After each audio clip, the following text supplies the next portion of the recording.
Alright operators, if you're new to Arena Breakout on PC, listen up. In this video, we're taking a detailed look at the Valley. With any luck, it'll help you strike it rich out here in the Dark Zone.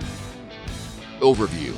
The Valley is larger than the farm, so your combat ranges are going to be longer as well. The map has 3 chance-based extraction points, one in the abandoned shack, one at the port, and one escape boat. The abandoned shack requires a key. You'll also find 2 conditional extraction points. One of them is the helipad at the beach villa, while the other is the RV camp near Norteño Court. Doss, of the Antonio family, runs things in the Valley. He's set up his lair at the beach villa. He's not one for armor, but the sheer size of his squad makes up for that. Be sure to have plenty of ammo if you're taking them on.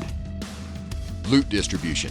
The most valuable loot in the Valley is concentrated in the center of the map, with Doss's beach villa in the south of the richest area. Every single room in the villa, from the yard to the main bedroom, is chock full of loot. The second floor of the guest house in back has a free safe and weapon case. The best loot can be found in Doss's bedrooms, though the master bedroom requires a key to open.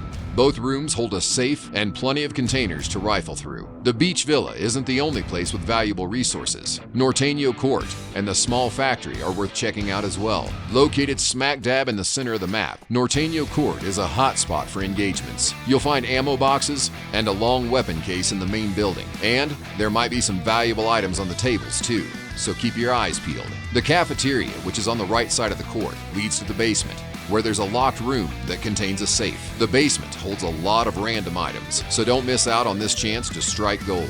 The small factory is in the northern section of the Valley. There are some supplies that can be looted on the floors above ground, but the real jackpot is in the basement. Take the stairs in the workshop on the first floor to head down and you'll find the nursery, where there's a safe and a premium weapon case. Then there's the locked archives, where you'll find a safe and large weapon case. The factory's dressing room also requires a key and contains a safe. The basement's rooms are a maze of connections, and the hallways are dark, so watch out for players hiding in the shadows. Those 3 spots are where you'll find the high-tier loot in the Valley. Next, we'll go over the mid-tier offerings. The port in the bottom left corner of the map also includes the dock, warehouse, and staff living quarters. The warehouse has 2 floors and many weapon cases and ammo boxes inside. Next to it are the staff living quarters, where there's a locked room containing a safe, and there are plenty of weapon cases, document boxes, and suitcases near the dock. But the area is open on all sides and doesn't have much cover. It's best to lay low when looting here.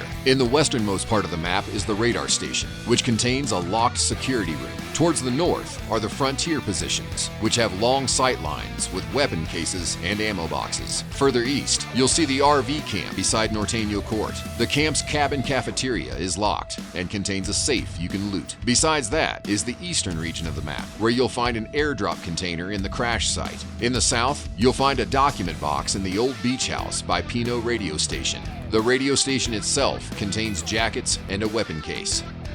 Strategy.